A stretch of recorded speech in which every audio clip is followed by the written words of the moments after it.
It's time for Straight Talk Live with renowned radio pioneer Edna Parrish, the television show and podcast dedicated to presenting thought-provoking issues and opinions with the goal of challenging listeners to re-examine their assumptions and expand their opinions and give thought to new ideas and concepts to better their lives and the lives of others. This is your opportunity to participate in making the world better. So without further ado, let's get ready for Straight Talk Live with your host Edna Parrish.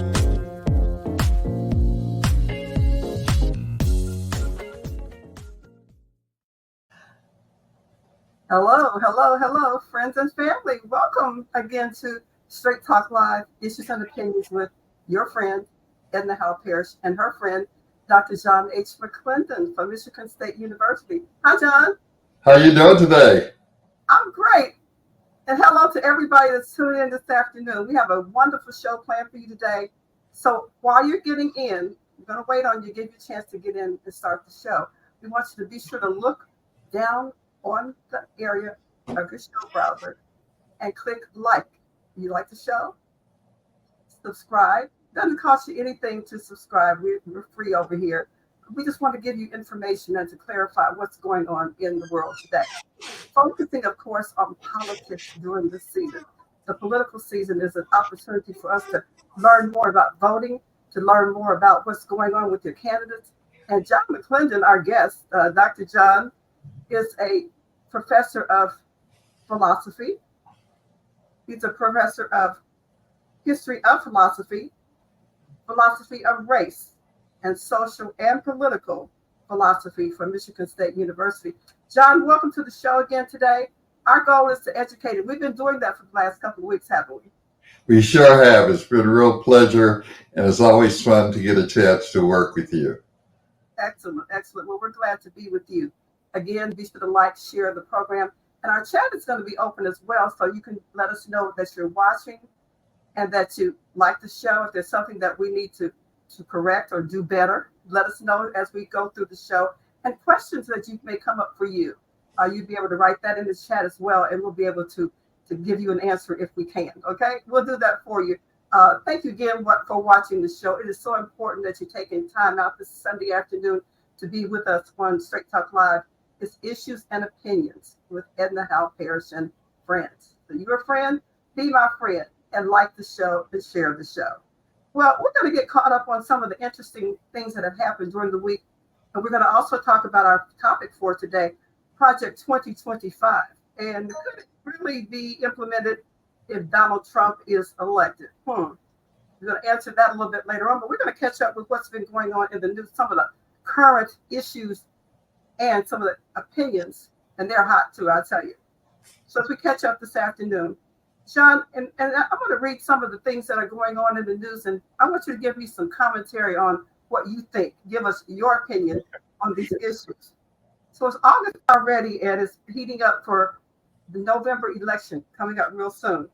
The Democrats really were feeling pretty let down when our boy, President Joe Biden, stepped out of the race after that pressure from everybody, and he had that debate with Donald Trump. He trumped Biden out, and so Biden been under pressure and dropped out of the race. So things were going on, and then your girl, our girl, not your girl, but my girl, Kamala Harris is now in the hot seat. She's going to be running for president. The Democratic National Convention comes up.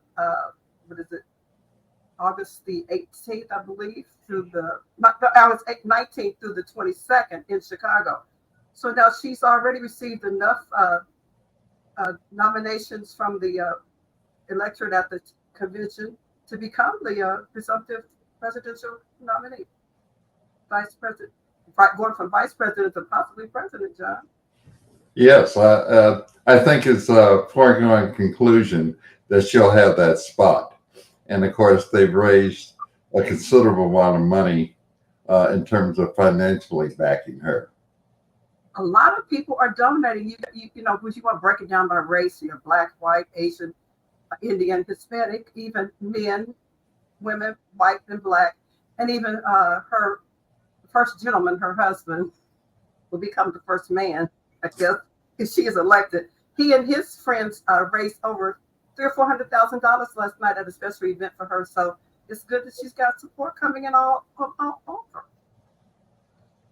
Yes, and I think the regeneration for the Democratic Party is the fact that they did have a problem with people who were questioning the senility of Joe Biden and his capabilities just to manage the office. So it's kind of like an infusion of new energy into the Democratic Party's presidential election prospects.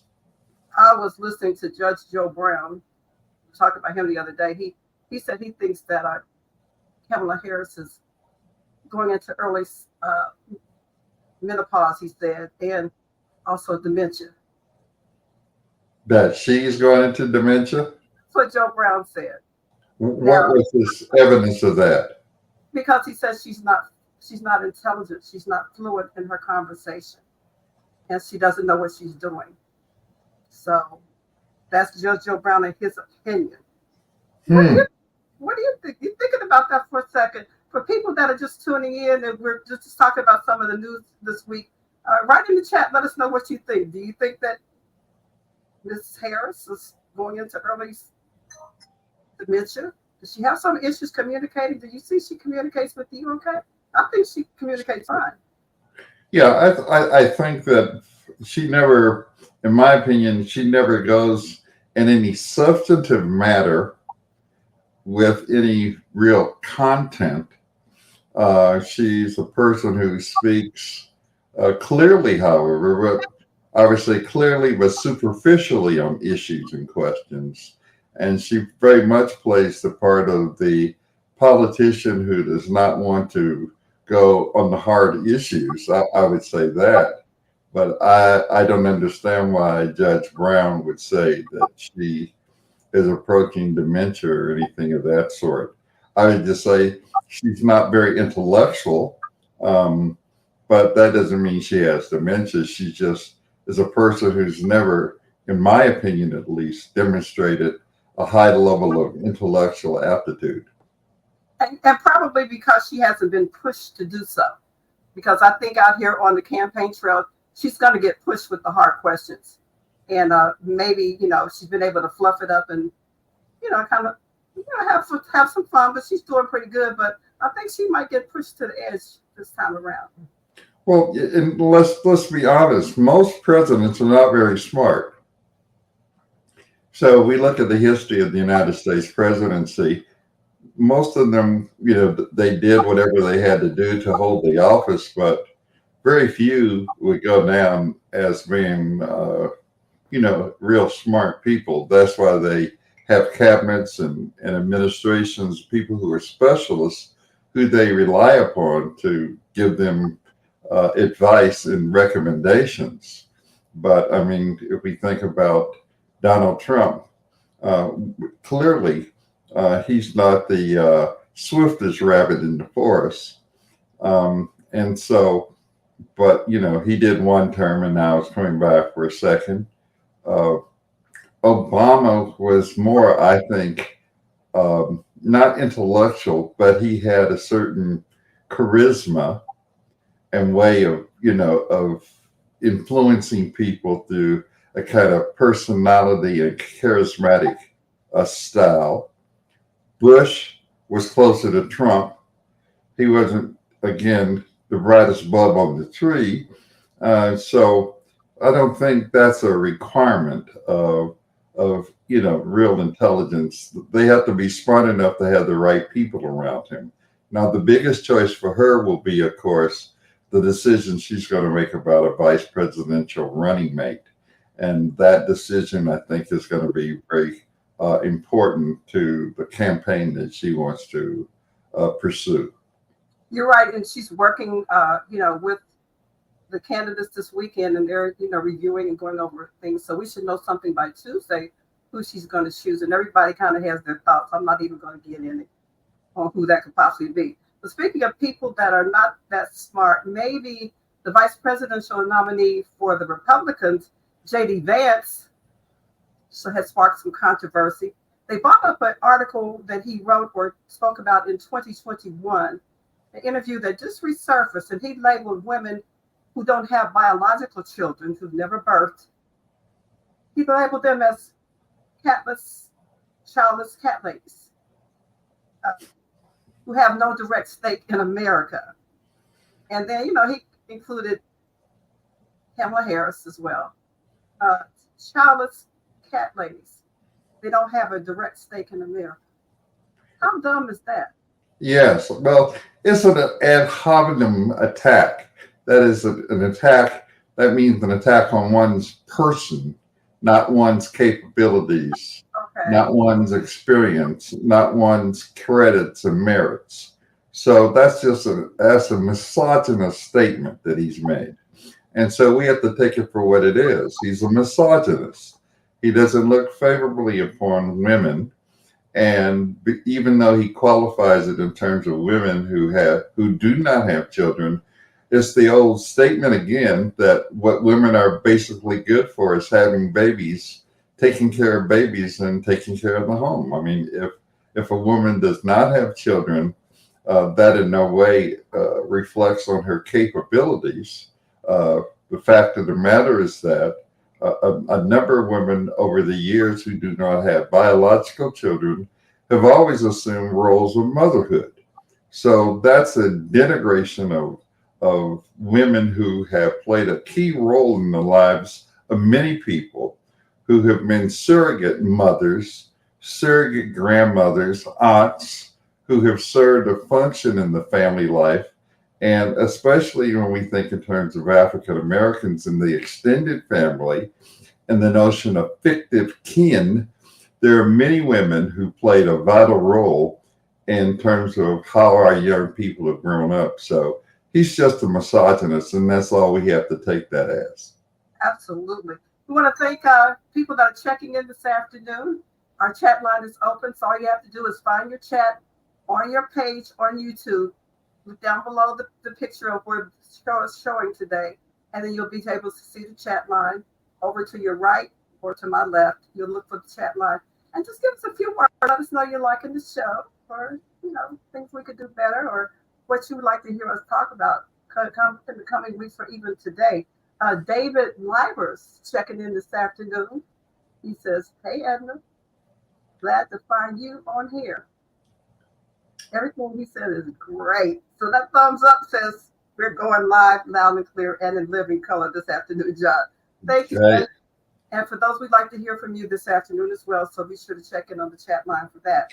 Well, Donald Trump put his foot in his mouth again. He's always doing that. He crossed the color line this time. He crossed real deep. He said that, Kamala Harris didn't have any African American. He said she was Indian. She always promoted herself as being Indian until it was good for her. It was on her good terms. So now she wants to be Black. So I never saw where she just said she was not African American, or she didn't have African American or Black blood. What do you think, John? Well, as we were just talking about his vice presidential running mate as misogynist with Trump, he's both misogynist and a racist and a white supremacist. And he's always been that. And he's never shied away from giving expressions of that fact. He's not someone who is subtle or covert. He's been very overt in his racist viewpoints, and is very overt in his misogyny. So what he wants to do now, I think, because he was talking to Black journalists, is to basically try to characterize her as someone who never really wanted to identify with the group. Of course, the problem was that he said it to the wrong set of people. And so that put him in a very embarrassing public, embarrassment by saying that before Black people. He could have gotten away with that perhaps with some white people who didn't know any better. But to say that to Black people, and they know full well, her pedigree, Howard University, AKA, and all Yeah. the black petty bourgeois, connections that she has. So that was a big, big mistake that he made. However, I would say this in criticism of the black journalists who invited him. They invited him on his terms and not their terms. They Exactly. wanted to vet him and do a fact check as a condition for coming to meeting with them, and he refused, and they allowed him to do so. Yes, he did. And so that should be brought out, because he should not, if he could not accept their terms of being at their convention, they should not have accepted him to come and speak. Yes, and in fact, with Kamala Harris being Kamala Harris, rather, being mother from East Indian and then her father Jamaican, how much more black do you want? Jamaicans are from Africa, and many East Indians are from Africa as well. So do a DNA test on her blood, you're gonna see black all through it, African American, African. If we go back into her parents and their background, how they met was through an African American student organization that had been organized, one of the earliest groups organized on the campus of Berkeley. And they were activists and a part of a very pioneering group that played a role in the development of African American studies. So their coming together beyond the boundaries of Jamaica and India was through the medium of the African American experience. And of course, he's not aware of all those things, but he was trying to play politics and he had the wrong audience. Indeed, he was trying to play politics. Well, it's so interesting to talk about the issue of African American journalists. And also we have the issue with Donald Trump, who might have been a little PO'd at Joe Biden when Joe Biden had an issue with the release of American hostages from Russia this week. Because Trump said he was going to do that first thing in office when he got elected. But Biden worked on that. You think this is something that just came up, or had he been working on that for a while? Well, I think that process, beyond whoever was president of the United States, had been going on for quite a while. You have to understand that the diplomatic corps, from the top, from the Secretary of State and the State Department, they're always doing a number of things behind the scenes in terms of negotiating things like, for example, transfer of political prisoners and the rest. So that's something that's ongoing that goes beyond any particular individual president. Now, it may occur at a certain point where that is fully accomplished, but I would not say that Joe Biden was decisive in that process.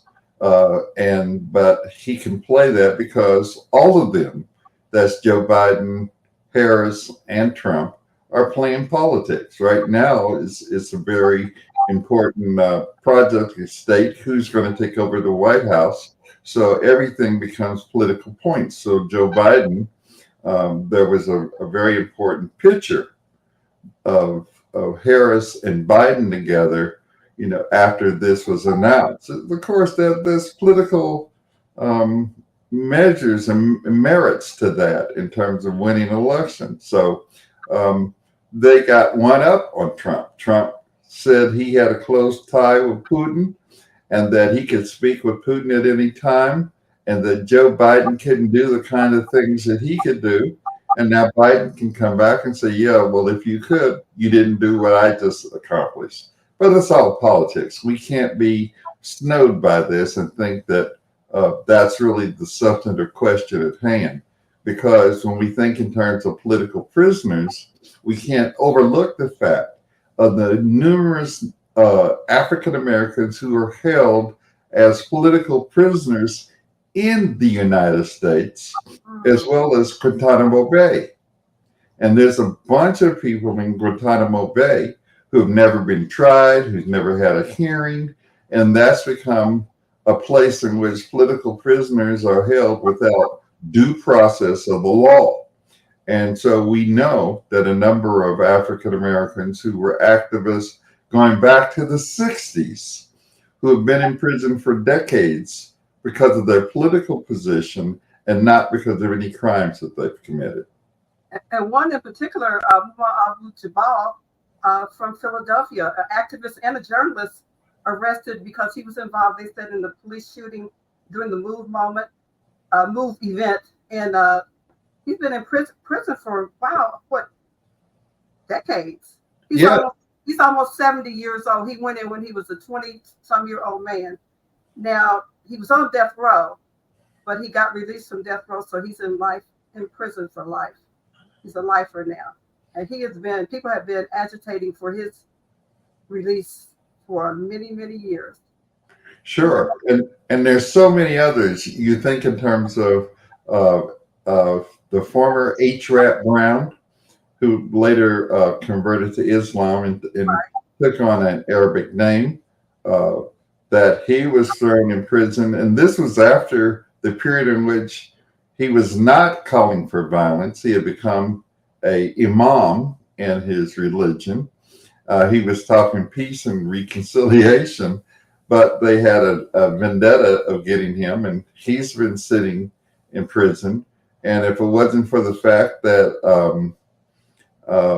the very important member of the Revolutionary Action Movement, the Black Liberation Army, whose young nephew was a rapper, Asada Shakur, is in Cuba today. And the only reason why she's not either been executed or serving a life sentence is that she was able to leave the United States. So I think for us, we have to look at this question more broadly and say, what does it mean to talk about the negotiation of people who are held in Russia and in the United States, and then people who are held by the United States government under these repressive policies such as Code Telling Pro, which was to target Black activists for assassination and imprisonment. Now, this week also was a monumental week for Black farmers in America. This is a big victory for them. They received $2.2 million in a lawsuit that had been filed against the American Farmers Association, and they won. After many decades, they were advocating and struggling to try to get money to pay them back because they were cut out and left without anything. They couldn't get any money or anything. So it was through the Inflation Reduction Act. And so their payment of $2.2 million should be going out to American farmers very soon. The average one could get up to $500,000. Average people also maybe get $82,000. Is that good or bad, or too little, too late? Yeah, it's a little too late. I mean, of course, those farmers who will receive those will be able to utilize it and maximize it to their interests. However, what we have to understand is that the stealing of land from Black farmers and landowners has systematically taken place since the end of the Civil War. Black people were able to acquire land despite all the obstacles towards that during the period right after the Civil War. Despite the racism and terrorism that they faced, some Black people were able to acquire land. In fact, in some places, there were all Black towns that were established by Black people. However, over the course of time, there were various mechanisms used to seize the land, from out murder, lynching, to property taxes being raised so high that people lost the land, to fraudulent practices by real estate agents and the like. And so it's a small drop in the bucket. And what we have to understand, to the degree in which this has been an accomplishment, it was not out of the altruism of the government. It was because for the past several decades, there's been a movement and fight to reclaim the land and the money that was due to these farmers. And so we have to continue that struggle on behalf of Black farmers who played a very important role throughout the history of this country. Let me say this. If we go back to the 1930s to show you how diligent the government has been in not serving African American farmers, there was something passed during Franklin Delano Roosevelt's administration called the Agricultural Adjustment Act. And the group of people who received less by way of that action, which was to support farmers, were African Americans. And so even when the Agricultural Adjustment Act was passed during the Great Depression, the people who were left off that agenda were African American farmers. So it's way overdue and not enough. And I pray that those people that inherited land from their families kept their taxes up. A lot of people left the South, but the land is still there. I know many people that I know personally have land in the South, and so their families were farmers. So maybe they can benefit from this adjustment that is coming out as well. So we hope for that. Finally, Simone Biles made history this week at the Paris Olympics, becoming the greatest gymnast of all times. But your boy, Donald Trump, had a lot to say about it. Couldn't say anything nice, but he had to say something. Simone really is someone that we are proud of. And she said, I like my black job. Quote to Donald Trump, I like my black job. She did wonderful. So about the Olympics, you think that we're showing, for America, we're showing our pride and doing good? Well, I was so happy to hear her say that because it told me that she had a measure of political consciousness and commitment beyond just being someone who is the world's best gymnast. And so she was someone who I think gives a spark to the legacy of people like Tommy Smith and John Carlos and Muhammad Ali and Wilma Rudolph and others who have fought, and raised the fist and showed the symbolic and substantive connection to the struggle onto people like Kaepernick of today. And so I was very happy to see that she had that measure of consciousness and that she was willing to speak out and not merely wave the U.S. flag and play the role that people like Jesse Owens and others have played in the past.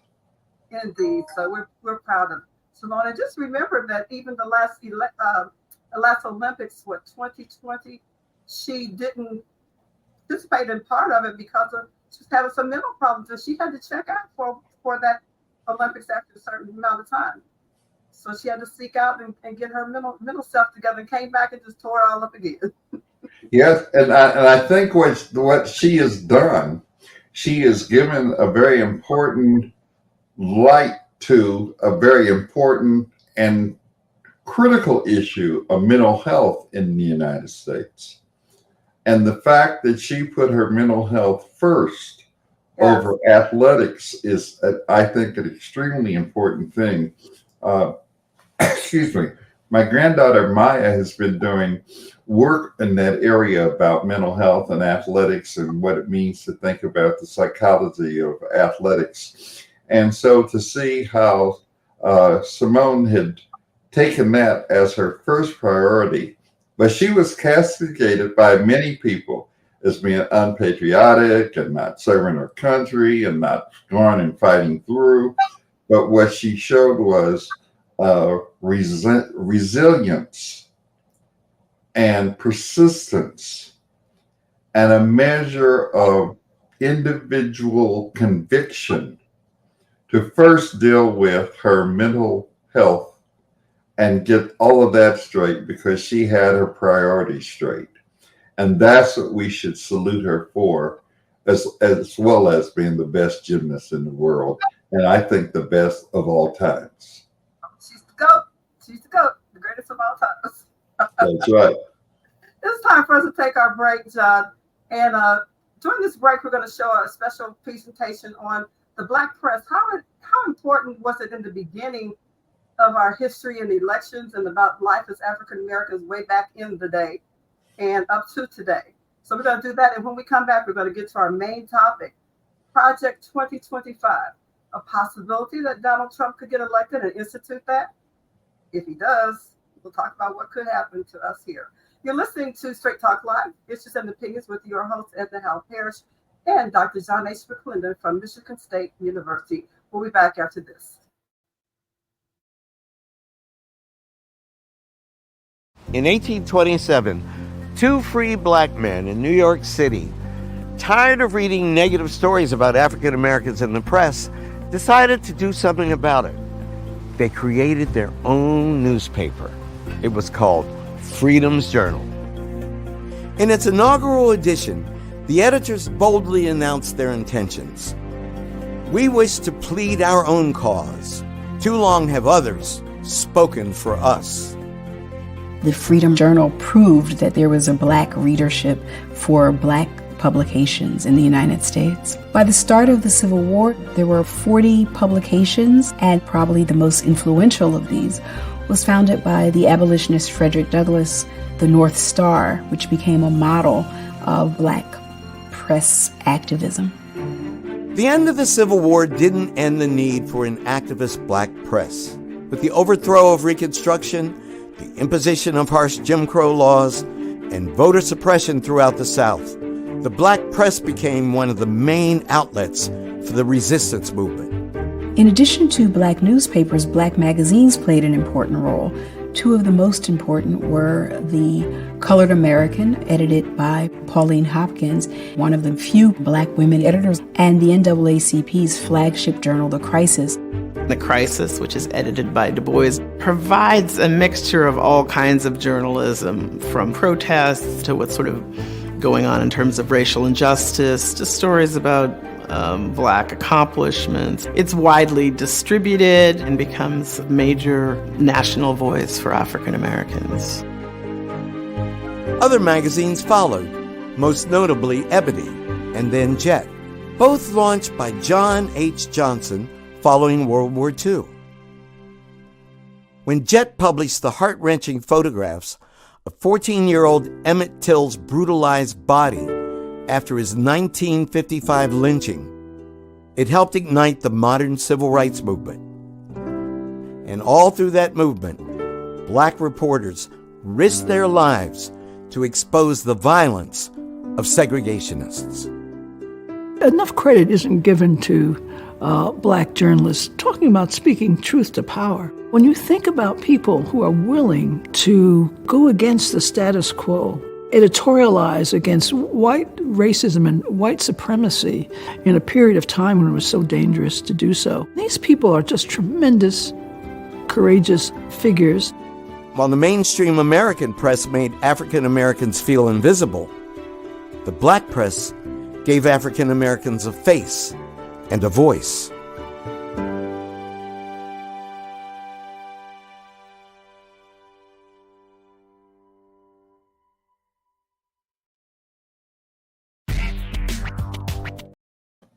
Good afternoon, and you're back to Straight Talk Live, Issues and Opinions with your host, Edna Howell Parrish, and my friend, Dr. John H. McClendon III from Michigan State University, a doctor of philosophy, history, all that. Why did you choose philosophy? What is philosophy? Well, philosophy is literally the search or love of wisdom. But more specifically, is a critical mode of inquiry. So we think critically. We use reasoning and critical assessment to reach our judgments and opinions. So it's very important, I think, not just as an academic, exercise within the academy and higher education, but as something that's very vital to our struggle. And so my work in philosophy, in collaboration with Dr. Stephen C. Ferguson, has been the work of bringing philosophy to the struggle of our people and making sure that philosophy becomes an instrument of liberation. Indeed. How many books have you written and co-written? 5. 5. I've written 5 books, yeah. Okay, name them for me. I know you know them. Okay. The very important book that Dr. Ferguson and I did in sports is called Beyond the White Shadow. And that book actually is going to be republished. We were able to capture the copyright for the book. So we actually took the rights from the publisher so that we could republish the book. And currently Dr. Ferguson is updating it, and that'll be out very soon. But we're very proud of that book because what we do, we look at sports from a philosophical standpoint with regard to African Americans in the field of sports. And one of the things that we discovered in doing our research for that, as we talked about Simone and her work as a gymnast, we discovered a woman by the name of Sylvia Du Bois. And she was the only woman during the antebellum period, during slavery, that was a boxer. And boxing was one of the prime sports, along with horse riding, racing horses, that African Americans participated in. But all the males predominated in boxing. So when I discovered Sylvia Du Bois and Dr. Ferguson and I began to investigate her very important biography. It was actually an autobiography. She gave a narrative to a person who wrote down her words about her life as a slave. She had a life very similar to Frederick Douglass, because what she did during her days in slavery, she had to fight white men. Now, mind you, white men were not allowed to fight black men, because if a black man beat a white man, the whole idea of the superior character of the white male would be destroyed. Women were not allowed to box because white women were considered to be the fair sex. And so boxing was far from what women should do. So she became a boxer, but then ran away and found her freedom. Good for her. Good for her. Why don't you just quickly mention the other books that you've written, and then we're going to get Sure. into The other books are a book I wrote on C.L.R. James, Notes on Dialectics. And then I wrote another book called Black Christology. Then I wrote another book in the philosophy of religion, which is The Philosophy of Religion and the African American Experience, Conversations with My Christian Friends. And in that book, I addressed the question of why we need as a community to talk about religion in a serious way. And let's see, what did I leave out? Black Christology, James, the sports book. C.L.R. James. Is that 5? Yeah, okay. That's the 5. Good. Well, I just want to make sure if people are interested in getting a copy of your book or a copy of your article, I'll put that up and they can contact you at drj@att.net. So be sure to check that out. We'll leave that up for people to check it out. Well, back to our main topic for today. Donald Trump, in the news, of course, caused a big blow up. He's the director of the Project 2025. So much controversy. He backed out, said he didn't know what that was about. He didn't know where it came from. That was a big blow up. So what was the blow up about? And does Donald Trump really know what Project 2025 is about? There's actually documentation, and you could easily find that if you go to YouTube and actually hear the statement that he made in April of 2022, 2 years ago, when he announced that he had read what was developing to be Project 2025 by the Heritage Foundation, and he gave it his full support. By the way, several members of the Trump administration were part of this project. It's a 900-page book that takes different segments of both government and civil society as its topics of investigation, including the media. And so it was a blueprint for what Trump had already established in his first administration. So it wasn't something that Trump did not know about. He was intimately aware of it and gave his sanction 2 years ago. However, for political reasons, that is to say, because it is an openly right-wing, extremist, ultra-right document, he understands that now in the upcoming presidential race, and the fact that Joe Biden is not in the running, and that with Harris in the running, the stakes have changed drastically, and that swing votes, the swing states, will play a very important role in the upcoming election.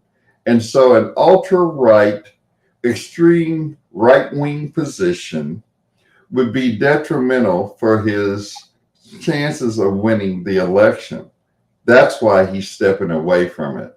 So how old is Project 25? How long have they been working on this? Not something that they cooked up last year. Oh no, this has been going on for several years. The Heritage Foundation is a right-wing think tank.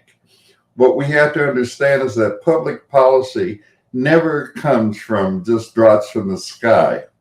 There are people who are considered to be experts in various areas who do research and then combine that into suggestions and analysis regarding public policy and what political administration is about. This is probably one of the most thoroughgoing pieces at 900 pages, and it covers everything from issues centering on notions about morality, that reflect what is called the white Christian nationalist position. And so they take up everything from pornography.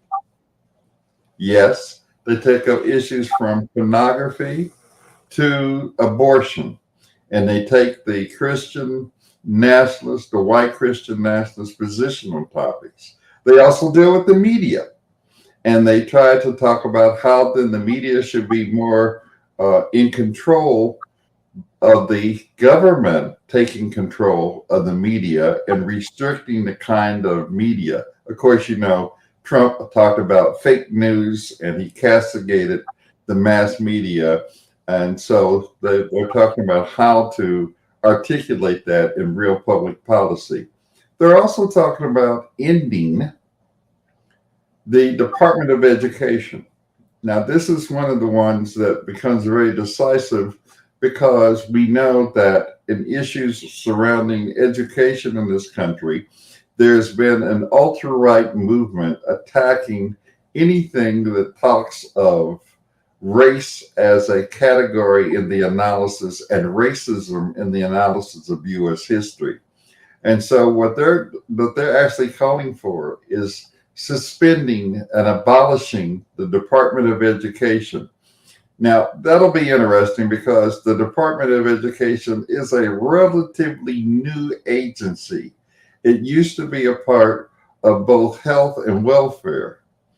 And so it was an agency where health, education, and welfare were all part of one agency. And then they decided to break it into one singular agency, which would then have more focus on educational issues. So these are radical right-wing ideas that I think that Trump, while dismissing it in the process of the election, will definitely take it up. I mean, we have to understand politicians say one thing to get elected, and once elected, they do what they're going to do anyway. So I do not expect that Trump would not follow many of the proposals in the 2025 project. And in fact, this is a blueprint for his playbook for his administration if he gets elected. The people over at the Heritage Foundation, I didn't mention, I don't know if we did or not, that the director quit because of Trump's backing out and saying he didn't know anything about Project 2025. His fingerprints are all over it. In fact, Donald Vance, his name was Donald, but DJ Vance, JD Vance, wrote the foreword for Project 2025. Yeah. even the fact that the director quit is again another ploy. Is a great opportunity for him, that there's a possibility rather for him that if Trump is elected, he will play a major role in the Trump administration. These are all measures taken as a way of trying to take control of the White House.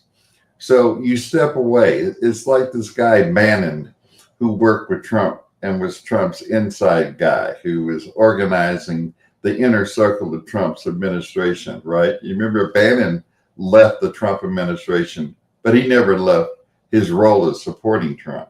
So we have to understand those are tactical moves. The strategy is to implement an ultra-right conservative position within the status of the White House, and to utilize the executive branch to reshape the whole federal government and to relinquish some things that the federal government does to support what are at least liberal policies within the government, and give those over to many states that would regulate in a manner that would be detrimental to a great number of people, and especially people of color. Project 2025 has so many elements around issues, education, politics. One thing about student loan forgiveness that Joe Biden had just instituted will be cut,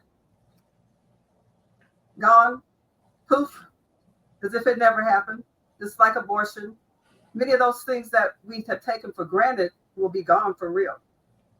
Well, understand this. The erosion of legislation many times doesn't happen during an election year. It happens in the process in which people consolidate policy around the power that they have. Understand this, that interest groups that pay out money and lobby politicians have more power than someone who goes to the ballot box. And those are the people who are always lobbying and paying and campaigning. Let's think about what we have with our Supreme Court Justice Clarence Thomas, and how he has been, and has been now exposed for years, been giving large sums of money, and how he has in turn responded to, this support that he has received that is now being questioned because it has been exposed. And so we have to understand that politicians are oftentimes influenced by these very important lobbying groups that have people there who say, you give me A and I'll give you B. And it's that kind of thing that happens behind the scenes that many of us don't know anything about, thinking that simply because we cast a vote that things are going to go a certain way. So this Heritage Foundation is a very well-funded right-wing think tank. I think the lesson we must learn is that policy has to be developed by way of that kind of think tank format, where we bring together the best minds in our community and develop a long-term approach to the problems that we face. Something that Dr. Du Bois wanted to do way back when he was at Atlanta University. Teaching about race relations. Yes. And yeah, think about the fact that after Du Bois did all the work he did through his Atlanta University studies, he was the first to explore many of the aspects of Black life, from family life to political life. I mean, he did, and many of those he did by himself. I mean, what was remarkable about Dr. Du Bois is how prolific he was as a scholar and an activist. But nevertheless, in 1944, when there was money available to actually do a major study on race relations, the people who funded that decided not to utilize any Black scholars as the principal investigator. They, in fact, left the United States and got someone outside of the United States, a guy by the name of Gunnar Myrdal, and he produced something called The American Dilemma in 1944. And that became then the kind of groundwork for what became policy around civil rights. So we have to understand then that if we want to have an impact at the level of public policy, it's very important for us to think about how we can organize to do so. We have to have a systematic approach to what is called a needs assessment that looks at the needs and interests of the community and then formulate then an assessment of that then can be translated into policy. Now, Project 2025 has four main goals: to mandate for leadership, restoring the family as the centerpiece of American life, not bad, dismantling the administrative state, defending the nation's sovereignty and borders, and securing God-given individual rights to live freely. Are you sure about that, Project 2025?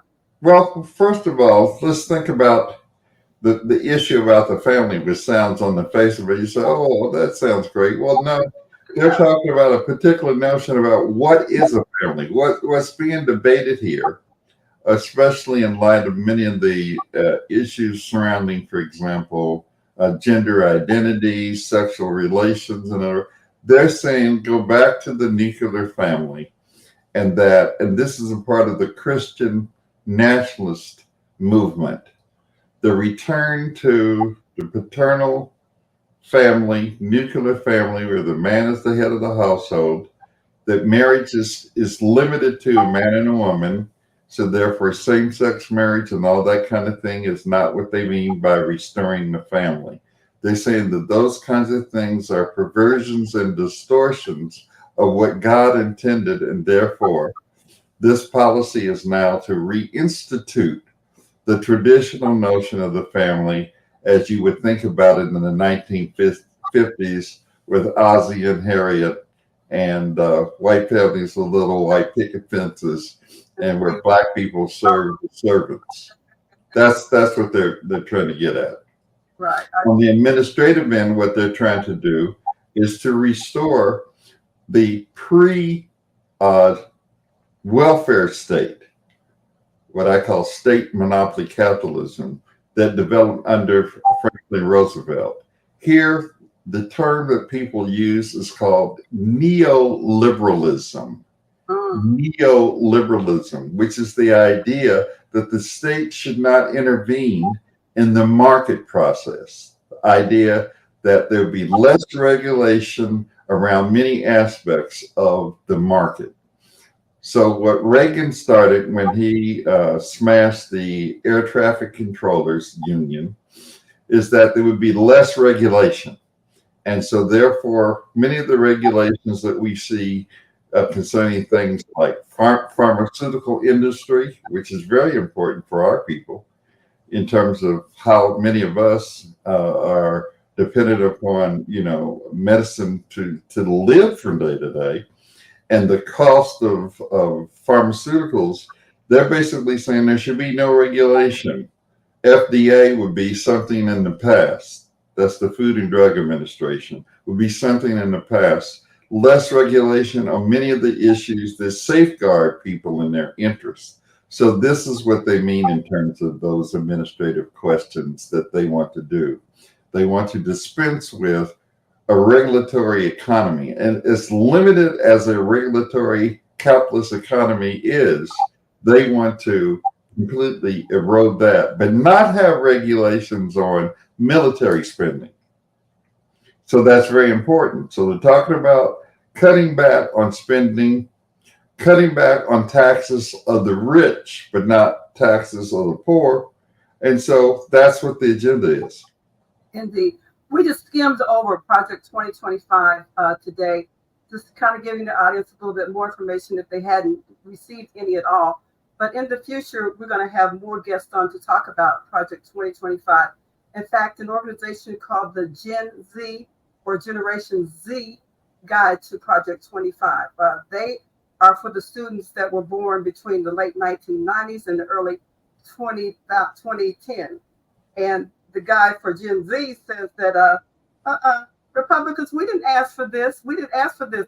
they say that we're ready to you tearing our future down. The younger people today who are in that generation, we don't want this. So we have those guests coming from Gen Z to break down further Project 2025. John, I really appreciate you coming on for the last 2 weeks, helping us get the show shape, getting it organized. I do want you to come back for Issues and Opinions. We're going to talk more about the whole issue of the war, Israel and Palestine, what that's all about, because our listeners need to know and really understand what's going on and why this war is so important in the discussion in the election, because I think Biden and Kamala Harris are maybe on the right side, left side. I don't know what side they're on, but I know that there's more to it than just what we hear and see. Sure, they're pro-Zionist, and they've declared that openly. So I'll be happy to share that conversation with you. And thank you for inviting me for the past 2 weeks. It's been a pleasure. It has been an issue that I have been toiling with for a long time, bringing the show back. I stopped after a while, and then I said, well, let me kind of rebrand this and give it a little twist, the Issues and Opinions with me and my friends, people that I know in politics, people that I know in education, people that I know that are just working in the community, doing so many things to bring them back and have discussions for our listeners to be able to learn more and to be opinionated. I've been doing this for 45 years or longer, and trying to get my nieces and nephews interested. And a lot of times, they want to come on and spill the tea. Yes. Why can't we spill? You can spill the tea if you want to, but this show is not about spilling the tea. Giving you something a little stronger. Yes. Well, I think that we're very happy to see that you're back in any way that I can support and my family can support you in that effort. We want to do so. We think that it's a valuable asset for us to have, to be informed and to share our opinions on the vital issues of the day, and do it without any hesitation, and let's straight talk about those issues. And that's what you've been able to do, and we appreciate that, because the mass media in this country has failed us in terms of our interest. They do not speak to our interest. And unfortunately, as I mentioned about the Black journalism and their encounter with Donald Trump in the past few days, they have failed to take up that kind of responsibility. So we need the kind of journalism that you have so eloquently expressed over the years. And we need that kind of straight talk, someone who is not fearful of saying what needs to be said and bringing the truth to bear on many of the questions of today. Indeed. Thank you so much, John, for joining us. And just to remind the listeners that when you find the show, be sure to like, share, and subscribe to the show. It doesn't cost you any money. That's the thing about it. A lot of people, they get donations and they want money. I really am not looking for that. I never have looked for that. I think that, we should share information, and sometimes a lot of people want to get paid for it. I got my pay. I'm getting my check every month, if they don't cut it out. So I might have to be on here begging for some money one day. But I'm really truly interested in doing this and continue as long as I can. As we age, my goal is to try to stay as viable in my mind and keep walking and keep talking and keep myself interested and keep people interested in me as well. So I really appreciate that, John. Any closing comments for you? No, just to say that it's been a pleasure. I look forward. Stay tuned. Sundays at 4, Straight Talk, and let everyone know out there to let others join us in this effort of supporting Straight Talk within the Howell Parish. Okay, so YouTube is our forever home. Eventually, we're going to be on Facebook and some of the other sites, but Facebook right now, every Sunday, 4:00 p.m. is when you catch us live. Then there is the replay of the show you can catch during the weekdays or even right after this show is over. So we really appreciate you joining us. John, I like Issues and Opinions with Edna and Friends. I've gathered many friends over the years in all the cities that I lived and worked in. And a man once said, truly great friends are hard to find, but difficult to leave and impossible to forget. So I'll never forget you. Oh, well, thank you. And the same applies. Our elementary and high school, and then all the friends that I'll be having coming on in the coming months are friends that I've had forever, and new friends too. So be able to check us out every Sunday. Thank you for joining us. I'm Edna Howell Parrish. Thanks for tuning in to Straight Talk Live with renowned radio pioneer Edna Howell Parrish, the program dedicated to presenting thought-provoking issues and opinions with the goal of challenging listeners to re-examine their assumptions and expand their opinions and give thought to new ideas and concepts to better their lives and the lives of others.